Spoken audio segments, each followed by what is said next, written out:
What a excellent opportunity. Just getting to have everything in our control, obviously. Talked about running our own race, just doing that and staying committed to that, and not looking around or waiting or fingers crossed on things to happen. And I think we did that, right? We didn't finish those last 4 games over that stretch the way we wanted to. Or I guess we finished it the right way, but it didn't lay out the way that we wanted it to. But ultimately, in the end, we've got 1 game right here to go and win this division, have a 2 seed, and that makes it a playoff game. That makes it a game, obviously, with a lot of implication. But another game that this team needs that'll just help us. Obviously, sets us up in the position for the playoffs, but also for us to have that playoff mindset as we've had for the last couple of weeks or so heading into the actual playoffs. Quite a coincidence there. Dak Prescott wearing the hat that shows 1960, the first year of the Cowboys. During the break, Peter and I were talking about that time for the NFL and the AFL. And in Dallas particularly, it was the Dallas Cowboys of the NFL, the Dallas Texans of the AFL, which would eventually abandon Dallas and become the Kansas City Chiefs. But they did battle for the hearts, minds, and wallets of folks in Dallas for 3 years. I believe it was 3 years, but because we were trying to remember what the early AFL was like. And the AFL was kind of high-flying and exciting, and the NFL was stodgy and boring, and the NFL realized football is more fun when the ball's being thrown all over the place, which is exactly what Dak Prescott has done this year, Peter. He's had a great season. The Cowboys are having a great season.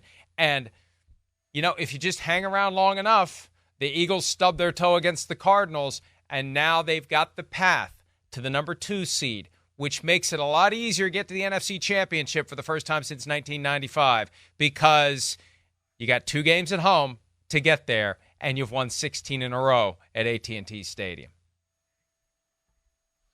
I think the Dallas Cowboys are just a great example when coaches say at the beginning of the year some form of, listen, forget the outside noise, keep your head down, 1 day at a time, just get better 1% this week, this day, whatever, just do that.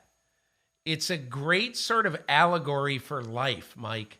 You know, like, don't get caught up in all the noise. Be the best that you can be.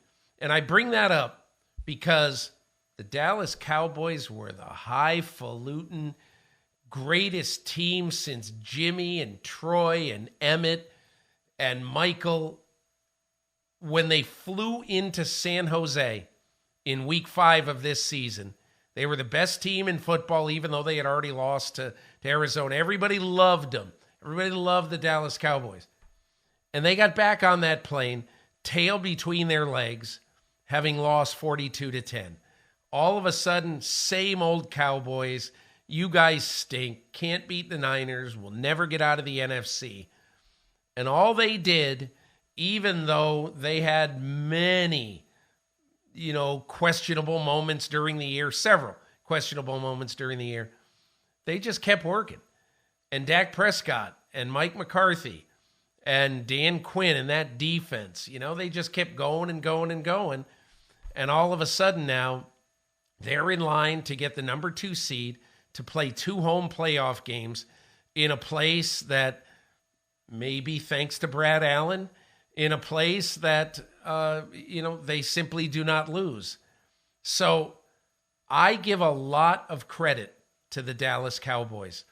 I have been in the front row of people who've questioned them and have thought that there's just something missing there.